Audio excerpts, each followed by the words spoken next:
I have never doubted my brother's success. My younger brother, Alex, dances at our hometown dance studio.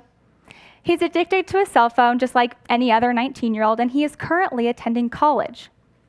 But Alex has autism, something he has and will continue to adapt to, but he will never outgrow. Now, Alex has never let autism define our relationship because we have an understanding. He knows he sees life through a different lens, and as his sister, I am here to understand his view, even when no one else does. Throughout the years, I have seen and lived the effects of autism on a family and the child through my own unique lens, through a sister's eyes. And starting off, we define this term, autism spectrum disorder, as a complex neurological disorder affecting verbal, nonverbal, social, communication, and behaviors.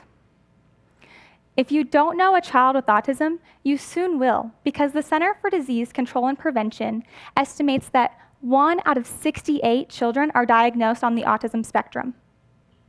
Now, to give you some context for that number, Alex was diagnosed about 18 years ago, and the CDC's same report was 1 out of 500 children. That means that autism is the fastest growing disability in the United States. I'd like to introduce a couple siblings to you.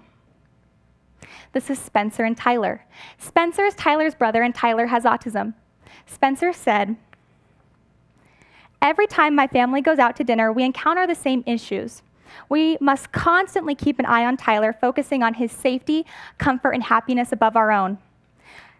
Certain attractions, such as iPhones, laptops, make Tyler unable to control his actions, often resulting in him darting to strangers' tables, and these distractions, coupled with people's lack of tolerance, can quite easily ruin any plans for a nice night out."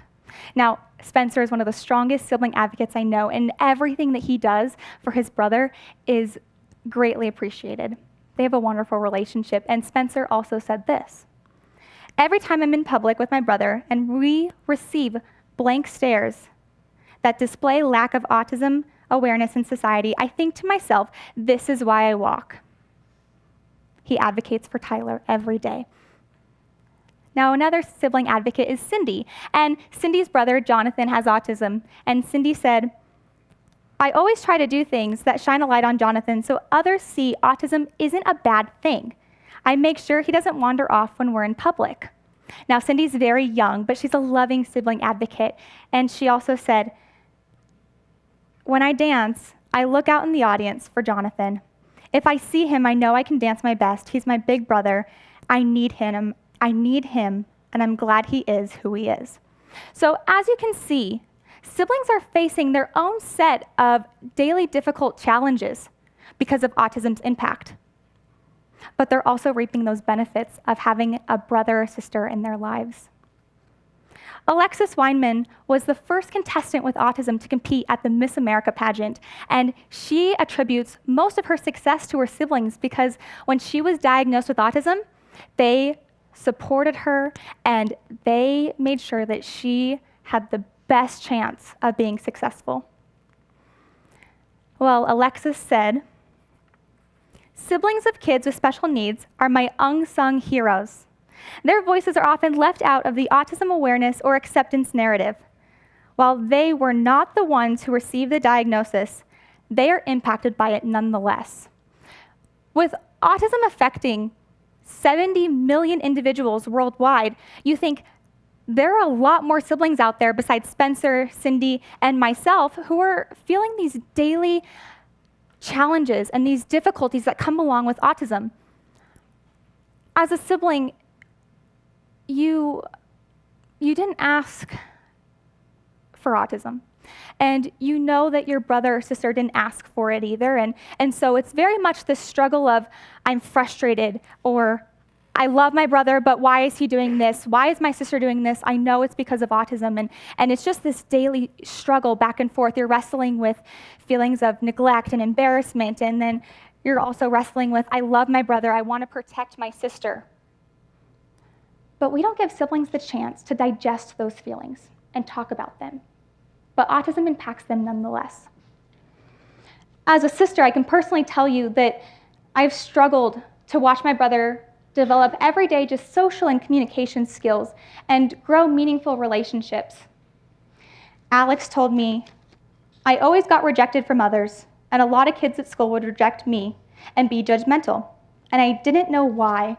I just knew I was different. That blame gets put back on me. As a sibling, you feel as if that's your fault. It is your responsibility to shield your brother or sister from any of those hurtful feelings. And we just can't do that all the time. And although I want to protect Alex, siblings are feeling so many things, and feelings such as neglect, embarrassment, resentment, anger are far too commonly felt. But siblings also stand in a unique position of influence. Now, this idea of sibling advocacy is on the forefront of autism awareness, and I'm here today to tell you that siblings are the missing key in autism awareness. They have the strongest advocate voice. But in order to allow them to become the positive tools in autism awareness that we know they are, we need to help them overcome these feelings. We do that through 3 simple steps. Step 1, education. When we give siblings basic knowledge of their brother or sister's disorder, we're giving them power, because that's exactly what knowledge is. Through this education process, we need to allow them to openly ask questions about autism, openly ask questions about their brother or sister's behavior. They need to understand what they're living with. We also need to encourage them to express their opinions on autism and their feelings, even if they're negative ones, because then, through education, we can give them the proper resources that are out there to overcome autism's impact on them. Now, when we give them that support through resources and we give them the correct answers, siblings are the ones who go out, protect, and speak out and be the key to a judgment-free life for those with any disability. Step 2, share stories. I know you're thinking, that sounds like such a simple step, and it is. It's simple, but it can be done daily. So siblings usually go to the same school as their brother or sister, and they're embarrassed by how their classmates, peers, and even their close friends view their brother or sister. Well, by sharing stories, you allow people to see your sibling for who they are, and you don't let autism define them. It's when I share stories like this. Every Thanksgiving, my family goes to see the Nutcracker Ballet. And this past year, my brother danced the role of the Nutcracker Prince one of the nights. Well, my mom always makes the joke, I have 2 daughters, but I go watch my son dance in the Nutcracker Ballet every year. It's stories like that you see Alex for his love for dance, his talent, and his ambitions. Now, I talked to Alex a lot as I was writing this speech just to get his insight. And I said, Alex, what have I done as a sibling to help you? And he said, well, you have never let autism stop you from treating me like a brother. And you're right, because to me, Alex is Alex. And siblings, by sharing stories, that's how you portray your brother or sister. Now, he continued to follow that up with, yeah, Bailey, you've never let autism stop you from bossing me around. I'm so glad I could help. But really, sharing stories changes perception. Step 3, role examination and empowerment. Siblings need to examine their role and realize that they have so much power from where they stand, because siblings are a close in age peer to their brother or sister, and they interact with them daily. That role comes with a lot of responsibilities, because I can tell you there is no therapist, parent, or teacher out there that can have that sibling bond and stand where that sibling stands. I'm sure you guys have seen some of the Blue awareness campaigns up this month, because we are about a week into April, and April is National Autism Awareness Month. It is a month that does not reflect the everyday challenges that families are facing. Millions of families, mine and even some in this room, are living a lifetime of blue in support of our loved ones. But at least for this month, the world is blue, united, strong, and one for this cause. Now, siblings, it is your job to make sure that that awareness doesn't stop at the end of April. By following these 3 simple steps of education, sharing stories, and finding your role to empower others, you are lighting yourself up blue every day through daily advocacy, and that supports your brother or sister. The best way to describe my sibling lens to you is this. You are a part of a puzzle in someone's life. You may never know where you fit, but someone's life may never be complete without you in it. My job is to be the sister that Alex needs. And my role as an advocate is to go out into the world telling everyone that he is the brother that I need and that his life is complete. He's not missing anything because of his autism. His puzzle is complete, showing you a full picture, and that picture has value.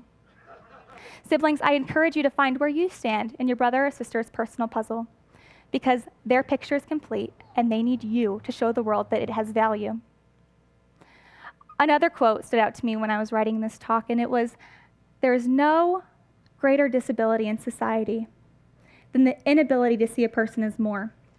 No one should ever feel inferior to something that makes them different.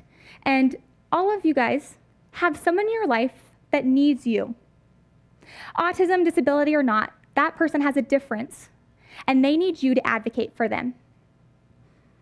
It's the same principle of advocating for an idea. When you advocate for an idea, you add value to it. So when we advocate for a person, we're adding value to that person because it's person first and people have value. So imagine if you stood for your one person. You showed the world their value, and regardless of their differences, you showed the world their value as a person. And imagine if all of us on the receiving side accepted that person's value as a person first, and we just wiped away all of those differences. Well, that acceptance thought, when put into practice, would have wonderful ramifications. The reality is, I live with a blessing and I hope for a cure because of my brother. The reality is, autism is not going to be cured anytime soon, so I need to stand as Alex's sister and sibling advocate. My job in that is to not change Alex, but to be a dependable rock, providing acceptance into his life. Now, the job of an advocate is to become a wholehearted, living asset to what you believe in. And Alex, I'm standing here today advocating because I believe in you.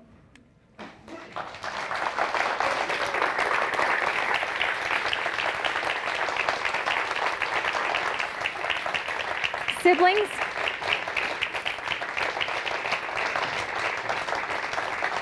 thank you. Siblings, join us in advocacy.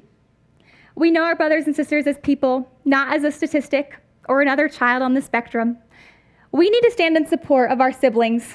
We need to use our unique lens to be their voice in a world that doesn't always hear them. Thank you.